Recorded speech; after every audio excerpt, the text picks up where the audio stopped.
back now, it's easy to be like, oh my God, it's terrible. But this shit happened right in front of us, and we never saw it, and we didn't realize like the problems with it, you know? Right.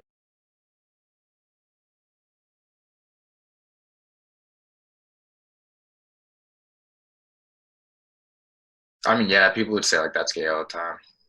That's in like a negative context. Oh, that's so gay. Like, dude, that's Yeah. bad.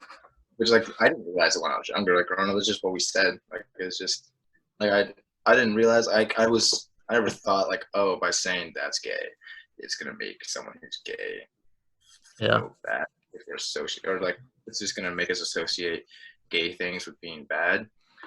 It was just like it was just what we said. Like I don't think retard was a bad word at all. It's like oh, well, I was like oh, that's just retarded, you know? Yeah. Yeah, I've seen homophobia in person before. Anytime I've walked down the street with my boyfriend, when I was dating him, or I guess my ex-boyfriend now. Yeah, whenever I walked with him down the street, we would sometimes get weird glances, or people would like move out of the way, um, or like people would like sort of sneer at us. And then anytime somebody like calls me the F word, uh, yeah, like anytime anybody does that, when those boys did it, when I referenced in question 3, yeah. So as a gay person, I see homophobia a lot in person, which is really unfortunate. How often do you hear gender or sexuality based insults such as that's gay? Um, I mean, I used to hear these a ton growing up. I mean, that was before. I think it's really in like the last 6, 7 years that our society has really started kind of policing our language. Like, middle school, I'd walk down the hall and it'd be weird if I didn't hear someone call somebody gay or say that's gay or call someone a faggot like 15 times a day. And I realize now that I rarely ever hear that being thrown around. And if it is, it's usually ironically, like when someone's like, "That's so gay," and it's I can usually tell it's being used ironically. Um, Gendered based insults are still pretty common though. I mean, like hanging out with a group of guys, someone's gonna call somebody a bitch or a bitch ass or a pussy or something like that, and I'm not saying that it's something that I agree with, but I don't know if that's gonna go away anytime soon. It's pretty ingrained in masculine, maybe not culture, but dudes just like to be dicks to each other, I guess, and for whatever reason, they like to feminize each other as a way of putting them down, and that's definitely I can see how that's problematic, but I don't. It's going to take a while before that's something that goes away, in my opinion.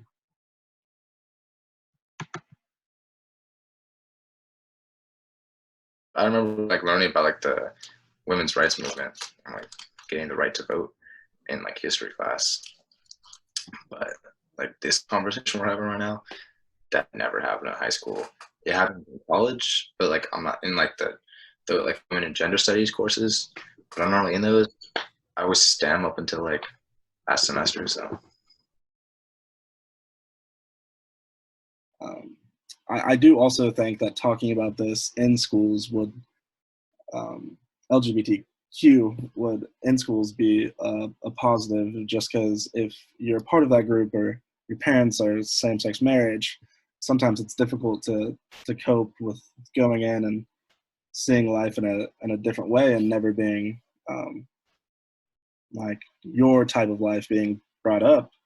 It can be negatively impacting kids' minds and be difficult for them to want to focus when their lives aren't being included in the lessons and things like that. Um, And I'm going to pass question 14, as I am a uh, white male presenting person and don't feel comfortable speaking about race and socioeconomics.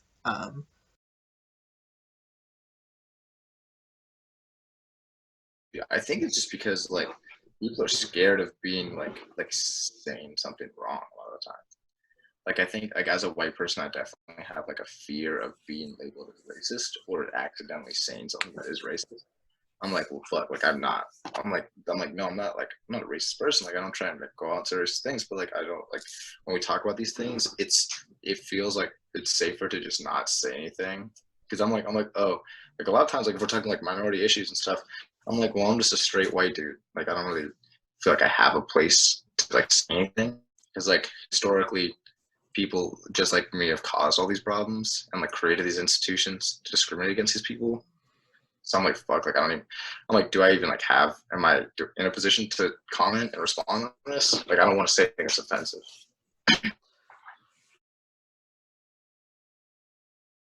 I think that we should use pronouns when raising kids. I don't really think it's possible that we can refrain from using pronouns, only because you would either be calling them by their name the entire time and have everything um, addressed to them in third person by using their name, or things like you or it or us or we, second person pronouns that um, don't really present an identity to the child, which as they grow up and like as they develop, really, um, especially when they're bright in their teenage years and sort of first finding themselves, it's really important that we use pronouns so they have this identity and core sense of identity.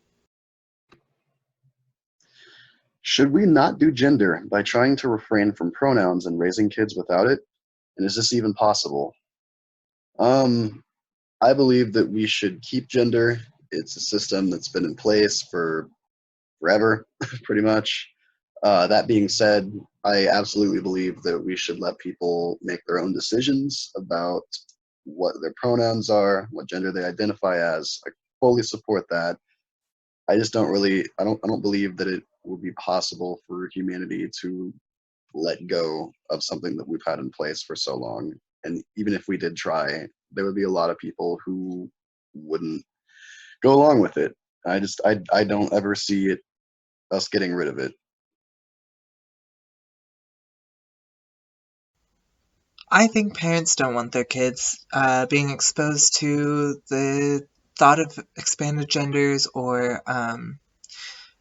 expanded ideas of sexuality because that's not how they were raised, and um, if they like still hang on to those ideas and didn't really rebel against what their parents' ideology was, then um, that's continued generational biases that they're passing on to their kids.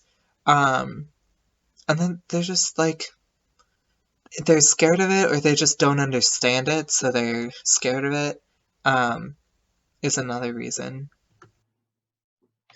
Why do you think parents don't want their kids being exposed to LGBT curriculum? I think there's a few reasons. I think there are some parents who are under the impression that if their kid is exposed to this, it's going to turn them gay, which I don't have to explain to anybody. Well, I probably do actually, but that's not how it works. I mean, you're gonna be what you're gonna be, and we're lucky that we finally live in a society that allows you to do that for the most part. Um, I think there's a lot of parents who are afraid that if their children learn about LGBT facts or issues or just anything uh, in that curriculum, that it's gonna turn them gay or it's gonna have some kind of influence on them and it's gonna undermine the fabric of American families and society as we know it or something. Uh, I don't know. Maybe it's just a homophobic thing too. That could be another reason. Maybe they know it won't turn them gay and they just don't want them to learn about it because they think it's stupid or irrelevant. Those would be my guesses. In my article, it spoke about why don't parents want their kids to be exposed to things like this in high school, and I guess I just think it's more because they weren't exposed to it. But we're in such a different time now that they They want us to learn the ways that they learned and be in the time that they were, but it's just not like that anymore.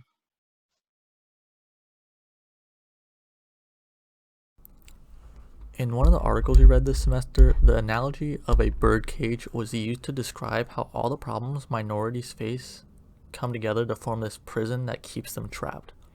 I think this is how gender intersects with social class and race.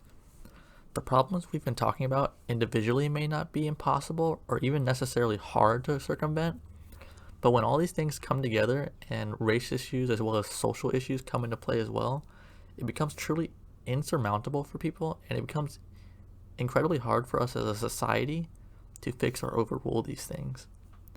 And thinking about social class, this kind of progressive thinking and these kind of hard discussions only seem to happen in higher education past high school. This already gates out people based on their class.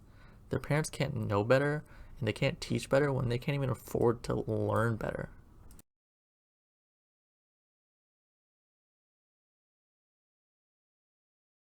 It was in AP Lit, and then we were talking about like we had read a book, and then in the book, slavery was a topic, and then the teacher asked some kind of question, and then like I don't even remember what the question was, but I remember saying, like I pointed it out to everyone in the room, and it was the first time that like I had realized it. And I was like, well, should I tell people? And then it was the first time, like, I think the vast majority of people in the room had realized it. And I looked around and I was like, literally, everyone in this room is white. Like, there's not, and I was like, yeah, like, I was in the regular English class last year. The majority of the people in the room weren't white. I think schools have started doing a better job on trying to having gender be a super large topic, or if it being talked about, especially at KU, we have the pronouns, which gives people the opportunity to say who they really are. And I think that's really, really positive going back to when we were younger, or like this will be the last generation when we were younger that this wasn't barely talked about, and it wasn't a large problem, or it was, and we just didn't even notice it. But nowadays, when it's become such a large problem, especially with homophobia and things like that, it's important for people to be able to express themselves on who they are, so they don't turn out to be try to be someone else other than they are just because of what people expect them to be and stuff like that.